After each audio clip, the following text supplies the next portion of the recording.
course, everybody's wanting to know about the AEW, the fight, the firing, how does Kenny Omega taste? You know, any kind of question you can think of is being asked. So I'm not sure what you're allowed to say or what you can or can't say, but any comments you can make on your run in AEW and how it ended with the backstage brawl, so to speak. Well, I worked with a lot of great people. Some great, some not so much. Family still exists. In this business, there are things none of us can say and none of us will to, I think actually my wife's the only one could probably tell the story since she was there and maybe someday. As far as that goes, you don't fuck with family. You just don't. And we came out just fine. And I have a great lawyer. Stephen P. New. Oh, really? He's the man. Let's just put that in the world. Wow. Stephen P. New is he's a gem. He is for the wrestlers. He's for the boys. He's on the right side of the world. So I will give him all the praise in the world while I'm sitting here smiling. This is fucking awesome. Because Stephen P. New I was supposed to have him as a guest on here. Really? Yeah, months ago, and then he had to do some kind of thing, and he couldn't do it. Probably had to go represent Ace Steel. That might have been it. But he used to come to all the shows we used to run in ICW in Beckley, West Virginia, at the Civic Center there. But he was just the world's greatest wrestling fan. Stephen P. New. He still is. He still is. And if you follow him or look him up, you can hear. I mean, well before I met him, he was talking about things, and well before I made contact with him and got to be not just an associate, but just friends with the guy just through talking with him. And he's for the boys. He's definitely for the boys. So going through him for like some trademark stuff, going through him for legalities that we need in this world. He's a man that'll take care of you, and he's a busy man. Like he takes care of big cases. Like, sorry, Ace, I was in court dealing with this against the state of whatever, and legit, he's against the state of whatever. But he's for justice. I hate to make it sound like the big, but really, it's true. Like he's for justice and for what's right. And he helped the outcome of my life, put me on a path for smiling, And I can say this, that I'll just roll into it. I'm very proud of my number one student that I've ever coached in the world for heading back to show the world who the hell he is. I stopped at the F word. Look at that. No, you're good, man. Say it. That's progress. Showing who the fuck he is. I did a speech at the Cauliflower Alley, and Steve Kern was supposed to induct Punk at the Cauliflower Alley, but he couldn't make it. So that was kind of scrambling around, and I said, I'll do it. And because who else can introduce you and talk about, the days we started together. And I said, the reason people hate him or whatever is he's not about bullshit. And the guy doesn't take shit, and he doesn't take it lightly.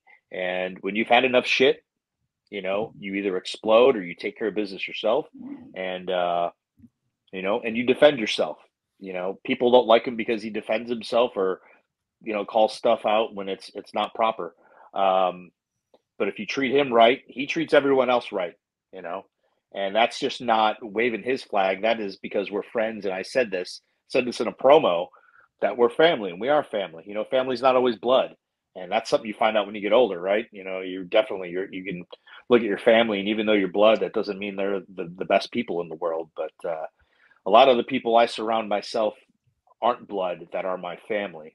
So, but as far as everything else goes, I'm on the right side of the world right now. So that's about all I can say about that. You might hear something. I'm sure it's a fucking dark side of the ring someday. I laughed at the time going, all this shit's going to be a dark side of the ring someday. Someone's going to want to know. Okay, let me try to ask it this way. There is so much shit out there, so many rumors. Is any of the story that you've seen out there, can you say, like, is it kind of true, mostly true? You've seen so much shit that's not true. Like, I've seen a lot of shit that's not true, and I've seen a lot of stuff. I can tell you this. What's funny to me about this world is that all these people online, and I only exist on Twitter just because, but I've had to block the world. You know what I mean? And I scrutinize that. I look at it. Even on Instagram, I don't block so much. But when people talk about mental health and how people should operate, and no one gave a shit about my mental health when that went on. And that's what makes me laugh, is like, really? You people want to cry wolf and talk about mental health when all the shit that I endured, like I never could relate to anything that, let's say that Punk went through in any of the, like when he left wrestling. Oh my God, we paid for your house. Oh, fuck off. You paid for his house. He slumped it and took bumps. You know, like his body's beaten and ravaged for that shit. You know, you bought his house. I think he earned that in the highest degree. But no one cared.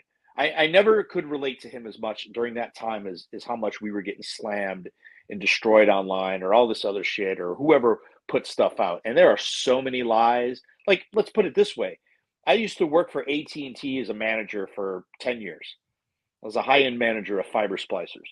No one knows why I left that position. I actually left it to move on into wrestling. Like, I got back into it. But nobody knows that. That's not reported out there. No one knows why you left this place to go work at this place. Why does that fucking matter about any of this stuff back there? Those stories become folklore later years. You know, when I hear about, you know, I know Haku. He's the sweetest man in the world, you know, but I never wanted to. I've heard the stories, but I never really want to walk up to him and say, why'd you bite that guy in the nose, you know? and again, why would you fuck with Haku? You're just fucking stupid. But why is this reported out there? How did this get out there? You know what I mean? What a conspiracy for all that shit to get out there. And again, we never open our mouths about that because, again, that's stuff you don't need to know. So for you to think you get to pry into my life and then bash me and batter me, where's the mental health, you know, for myself? All these other wrestlers, oh, you know, I'm you know, it's rough times. It's rough times. Yeah, it's fucking rough times. It's sports. It's sports. And we're not even, you know, come on. I'm sorry. I had to endure a lot and I didn't go cry wolf anywhere. But I survived. My wife survived. We persevered. Punk survived. We persevered. And again, go listen to Jimmy Cornette. Find Jimmy Cornette. Find what Stephen P. New had to say. They somehow, and I'm not saying, and again, I didn't talk to either one of these guys at the time.